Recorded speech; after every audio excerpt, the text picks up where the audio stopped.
Finally सुबह 7 बजे कक्षा 9 में वार्षिक वर्ष 2025-26 विषय सामाजिक विज्ञान सोशल साइंस का असली वाला पेपर लेकर आ चुके हैं। तो बच्चों आपको बिल्कुल भी टेंशन नहीं लेना है। यदि आप इस वीडियो को शुरू से लेकर लास्ट तक वॉच करते हैं तो 100% गारंटी है कि आपके सामाजिक विज्ञान में फुल नंबर आने वाले हैं और आप अपनी कक्षा में टॉप करने वाले हैं। तो चलिए बच्चों, आपके पास टाइम बहुत कम बचा हुआ है। तो सबसे पहले आप देख लीजिए पेपर का फ्रंट पेज आपका कुछ इस टाइप का होने वाला है एंड जो क्वेश्चन है बच्चों इसके अगले पेज से दिए गए हैं। तो यहाँ पे देखिए बच्चों, सबसे पहले प्रश्न एक है, निम्नलिखित प्रश्नों में से सही विकल्प का चयन कर लिखिए। पहला क्वेश्चन है, भारत किस महाद्वीप का हिस्सा है? ऑप्शन नंबर बा हो जाएगा एशिया महाद्वीप का। सेकंड क्वेश्चन है, इलाहाबाद में किन नदियों का संगम स्थल है? ऑप्शन नंबर आ हो जाएगा गंगा यमुना। तीसरा प्रश्न है, प्रथम विश्व युद्ध कब लड़ा गया था? ऑप्शन नंबर आ करना है 1914 से 1918 के बीच। चौथा प्रश्न है, संविधान के प्रारूप कमेटी के अध्यक्ष कौन थे? ऑप्शन नंबर बा हो जाएगा डॉक्टर भीमराव अंबेडकर। पांचवा प्रश्न बच्चों, भूमि मापने की इकाई है, इसका आंसर हो जाएगा ऑप्शन नंबर द हेक्टेयर। और छठवां क्वेश्चन है, बंगाल में किस वर्ष अकाल पड़ा था? इसका आंसर हो जाएगा ऑप्शन नंबर 1943। तो बच्चों यहाँ पे क्वेश्चन नंबर फर्स्ट अपना पूरा कंप्लीट हो चुका है। आप लोग फटाफट इसका स्क्रीनशॉट ले लीजिए। क्वेश्चन नंबर सेकंड के लिए मूव करते हैं अगले पेज पर। यहाँ पे देखिए बच्चों, प्रश्न 2 है, रिक्त स्थानों की पूर्ति कीजिए। पहला प्रश्न है, ब्रह्मपुत्र नदी को तिब्बत में डैडस नाम से जाना जाता है, इसका आंसर हो जाएगा सांगपो। सेकंड क्वेश्चन है, कार्ल मार्क्स ने दास कैपिटल नामक ग्रंथ की रचना की थी। तीसरा प्रश्न है, लोकतंत्र नागरिकों का गरिमा और स्वतंत्रता को बढ़ाता है। चौथा क्वेश्चन, पालमपुर से दूध को निकट के गांव रायगंज में बेचा जाता था। पांचवा प्रश्न, 2011 की जनगणना के अनुसार भारत में साक्षरता दर 74.04% थी। छठवां क्वेश्चन, मतदान करने वाले को मतदाता कहते हैं। तो बच्चों यहाँ पे क्वेश्चन नंबर दूसरा भी अपना पूरा कंप्लीट हो चुका है, इसका भी आप लोग फटाक से स्क्रीनशॉट ले लीजिए। नेक्स्ट देखिए यहाँ पे प्रश्न 3 है, निम्नलिखित जोड़ियों को सही मिलान कर लिखिए। एक साइड है आ, दूसरे साइड है बा।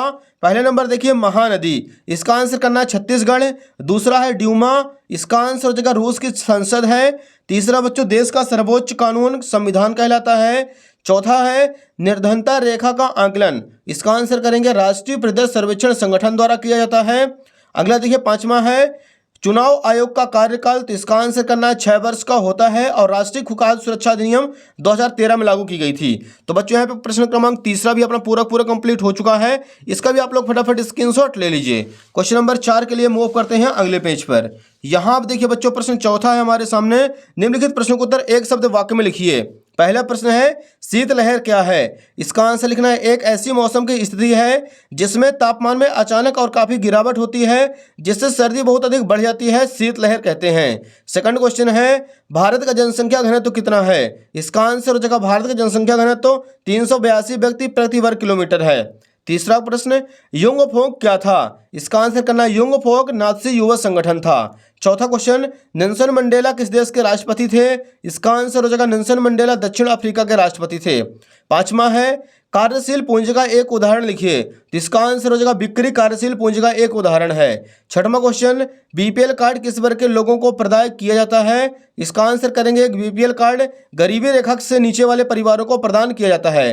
तो यह जगह बच्चों क्वेश्चन नंबर चौथा भी अपना कंप्लीट, इसका भी आप लोग फटाफट स्क्रीनशॉट ले लीजिए। नेक्स्ट देखिए बच्चों, यहाँ पे प्रश्न 5 है, निम्नलिखित कथनों में से सत्य अथवा असत्य कथन छांट कर लिखिए। पहला है, लू शीतलहर में चलने वाली गर्म हवाएं हैं, इसका आंसर हो जाएगा सत्य। दूसरा प्रश्न, भारत में जनसंख्या वृद्धि का एक कारण मृत्यु दर में कमी है, यह हो जाएगा असत्य।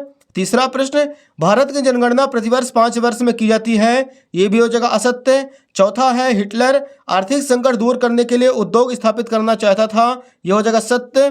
पांचवा प्रश्न है, मक्का एक व्यापारिक फसल है, इसका आंसर करेंगे सत्य। और छठवां है, चुनाव आयुक्त की नियुक्ति प्रधानमंत्री करता है, तो ये हो जाएगा असत्य। तो बच्चों यहाँ पे क्वेश्चन नंबर 5वां भी अपना पूरा कंप्लीट हो चुका है। फिर से आप लोग इसका आंसर देख लीजिए। पहले का करेंगे सत्य, दूसरा असत्य, तीसरा असत्य, चौथा सत्य, पांचवा सत्य और छठवां हो जाएगा असत्य। तो बच्चों यहाँ पे प्रश्न 5 भी हो जाता है कंप्लीट। क्वेश्चन नंबर 6 के लिए चलते हैं नेक्स्ट पेज पर। यहाँ आप देखिए प्रश्न छठवां है, भारत के 3 और विशेष जलाशयों के नाम लिखिए। यहाँ पे लिखेंगे उत्तर क्रमांक 6, भारत के 3 और विशेष जलाशयों के नाम हैं, पूर्व में बंगाल की खाड़ी, पश्चिम में अरब सागर और दक्षिण में हिंद महासागर है। ये हो जाएगा क्वेश्चन नंबर 6 कंप्लीट। अगला देखिए प्रश्न 7वां है, मानसूनी वर्षा की विशेषताएं लिखिए कोई दो। तो यहाँ पे लिखेंगे उत्तर क्रमांक 7, मानसूनी वर्षा कृषि के लिए बहुत अहम है। दूसरा पॉइंट, मानसूनी वर्षा अनिश्चित होती है। ये क्वेश्चन नंबर 7वां भी कंप्लीट। अगला देखिए डियर, प्रश्न 8वां है, सदाबहार वन और पर्णपाती वनों में अंतर लिखिए। इसका अथवा दिया गया है, नीम और तुलसी के एक एक औषधि उपयोग लिखिए। तो यहाँ पे लिखेंगे उत्तर क्रमांक 8 का अथवा, नीम शरीर की गंदगी साफ करता है और तुलसी लीवर को मजबूत बनाती है। ये हो जाएगा उत्तर क्रमांक 8 का अथवा कंप्लीट। अगला देखिए बच्चों, प्रश्न 9 है, मैंग्रोव वन की 2 विशेषताएं लिखिए। तो यहाँ पे इसका आंसर लिखना है मैंग्रोव वन की 2 विशेषताएं। पहला हो जाएगा, मैंग्रोव वनों में कई तरह के पेड़ पौधे और झाड़ियां होती हैं। सेकंड पॉइंट लिखेंगे, मैंग्रोव वनों में कई तरह के जीव जंतु पाए जाते हैं। ये question number 9 complete.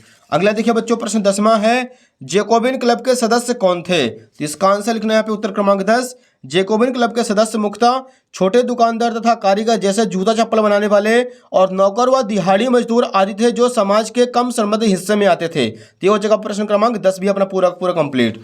Next question number 11 के लिए मूव करते हैं बच्चों अगले पेज पर। यहाँ पे देखिए पहले बच्चों प्रश्न 11 है हमारे सामने, खूनी रविवार की घटना क्या थी। तो इसका आंसर लिखना उत्तर क्रमांक 11, रूस के सेंट पीटर्सबर्ग में 22 जनवरी 1905 को हुई थी। इस दिन जार की सेना ने शांतिपूर्ण मजदूरों और उनके परिवारों के जुलूस पर गोलियां चलाई थी। यही खूनी रविवार की घटना थी।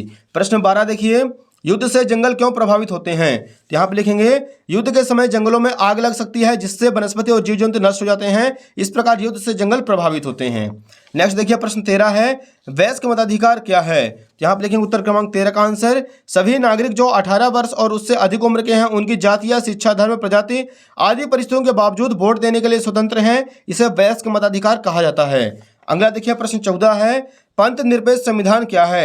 यहाँ पे लिखेंगे इसका आंसर, भारत सरकार धर्म के मामले में तटस्थ रहेगी और सभी धर्मों के प्रति निष्पक्षता का भाव रखेगी। इसे धर्मनिरपेक्ष कहा जाता है। ये हो जाएगा क्वेश्चन नंबर 14 कंप्लीट। अगला देखिए प्रश्न 15 है, गठबंधन सरकार किसे कहते हैं। इसका आंसर लिखेंगे, जब एक से ज्यादा राजनीतिक दल मिलकर सरकार बनाते हैं तो उसे गठबंधन सरकार कहा जाता है। ये हो जाएगा डियर क्वेश्चन नंबर 15 भी अपना पूरा कंप्लीट। नेक्स्ट देखिए 16 इसी के नीचे दिया गया है बच्चों, अर्थव्यवस्था के तृतीयक क्षेत्र से आप क्या समझते हैं। तो यहाँ पे लिखेंगे, अर्थव्यवस्था का तृतीयक क्षेत्र सेवाओं का उत्पादन करने वाला क्षेत्र है। इसे सेवा क्षेत्र भी कहा जाता है। इसमें शिक्षा, स्वास्थ्य आदि सेवाएं शामिल होती हैं। ये हो जाए question number 16 complete. Question number 17 के लिए चलते हैं अगले पेज पर। यहाँ आप देखिए बच्चों प्रश्न 17 है, मानव पूंजी निर्माण में स्वास्थ्य की भूमिका क्या है। यहाँ पे लिखेंगे उत्तर क्रमांक 17, मानव पूंजी निर्माण में स्वास्थ्य की अहम भूमिका होती है। यह न केवल व्यक्तियों की शारीरिक भलाई को दर्शाता है, बल्कि समाज में पूरी तरह से भाग लेने वाली क्षमता को भी दर्शाता है। यह हो जाएगा प्रश्न 17 कंप्लीट। क्वेश्चन नंबर 18 देखिए बच्चों, रेशम मार्ग पर टिप्पणी लिखिए। तो इसका आंसर लिखना है, रेशम मार्ग से बड़े पैमाने पर चीन के रेशम यूरोप, अफ्रीका तथा एशियाई देशों में भेजे जाते थे। इसलिए इस मार्ग का नाम रेशम मार्ग या सिल्क रूट कहा गया है। रेशम मार्ग के जरिए रेशम, चाय, भारतीय मसाले, कपड़े, कीमती पत्थर, सोना, चांदी, शराब आदि का व्यापार होता था। रेशम मार्ग द्वारा संस्कृत भाषा और विचारों का भी आदान प्रदान होता था। रेशम मार्ग एक महत्वपूर्ण ऐतिहासिक मार्ग था। मार्को पोलो ने रेशम मार्ग से यात्रा करके चीन पहुंचे थे और वहां की सभ्यता को देखे थे। ये हो जाएगा बच्चों उत्तर क्रमांक 18 भी अपना पूरा कंप्लीट। नेक्स्ट देखिए बच्चों क्वेश्चन नंबर 19 हमारे सामने दिया गया है। 3 नंबर का क्वेश्चन बच्चों, औपनिवेशिक सरकार ने बेकार पड़ी भूमि को कृषि योग्य बनाने के लिए क्या योजना बनाई थी। तो यहाँ पे लिखेंगे 19 नंबर, ऐसी जमीन जिसमें कोई ना तो लगान मिलता था और ना ही उत्पादन होता था को अंग्रेजों ने बेकार माना तथा उसे कुछ खास लोगों को दे दी गई और कृषि कार्य हेतु उन्हें प्रोत्साहित किया गया। कुछ लोगों को गांव का मुखिया बना दिया गया ताकि वह उस जमीन पर खेती कार्य को ठीक ढंग से करवाएं। यह जमीन चरवाहों की थी, जिनका चरवाहे नियमित रूप से इस्तेमाल किया करते थे। तो ये हो जाएगा प्यारे बच्चों क्वेश्चन नंबर 19 भी अपना पूरा का पूरा कंप्लीट। नेक्स्ट देखिए बच्चों प्रश्न 20 है, भारत में राष्ट्रपति को कौन कौन सी शक्तियां प्रदान की गई हैं। इसका अथवा है बच्चों, प्रधानमंत्री पद के लिए क्या क्या योग्यता होनी चाहिए। तो यहाँ पे बच्चों हम आपको दिखाने वाले उत्तर क्रमांक 20 का अथवा प्रधानमंत्री पद के लिए योग्यता, पहला हो जाएगा वह भारत का नागरिक हो, दूसरा वह कम से कम 25 वर्ष की आयु पूरी कर चुका हो, तीसरा वह लोकसभा का सदस्य होना चाहिए और चौथा हो जाएगा वह किसी सरकारी लाभ के पद पर ना हो। तो ये हो जाएगा बच्चों उत्तर क्रमांक 20 भी अपना कंप्लीट। नेक्स्ट देखिए बच्चों क्वेश्चन नंबर 21 के लिए मूव करते हैं अगले पेज पर। यहाँ पे हमारे सामने है प्रश्न 21, भारत के मानचित्र में निम्नलिखित को दर्शाइए। तो बच्चों आपको यहाँ पे मानचित्र मिलेगा, आपको वहाँ पे मालवा का पठार दर्शाना है, लक्षद्वीप दर्शाना है, चिल्का झील रिप्रेजेंट करना और कंचनजंगा। प्रश्न 22 देखिए, भारतीय संविधान द्वारा नागरिकों को कौन कौन से मौलिक अधिकार दिए गए हैं, किन्हीं चार को समझाइए। तो आप लिखेंगे उत्तर क्रमांक 22, भारतीय संविधान द्वारा नागरिकों को निम्न मौलिक अधिकार दिए गए हैं। पहला समानता का अधिकार, दूसरा स्वतंत्रता का अधिकार, तीसरा शोषण के विरुद्ध अधिकार और चौथा हो जाएगा धार्मिक स्वतंत्रता का अधिकार। तो इसका आप लोग फटाफट बच्चों स्क्रीनशॉट ले लीजिए। उत्तर क्रमांक 22 भी हो जाता है अपने यहाँ पे कंप्लीट। नेक्स्ट देखिए बच्चों, लास्ट क्वेश्चन नंबर 23 है, भारत में निर्धनता के क्या कारण है। तो यहाँ पे लिखेंगे बच्चों लास्ट 23 का आंसर, भारत में निर्धनता के निम्न कारण है। पहला हो जाएगा तीव्र गति से बढ़ती हुई जनसंख्या, दूसरा पूंजी निर्माण का अभाव, तीसरा बेरोजगारी और चौथा कर देना कीमत स्तर में वृद्धि। तो बच्चों यहाँ पे क्वेश्चन नंबर 23 भी अपना पूरा हो जाता कंप्लीट। तो बच्चों उम्मीद है कि आपको पूरा क्वेश्चन पेपर अच्छी तरीके से समझ में आ गया होगा।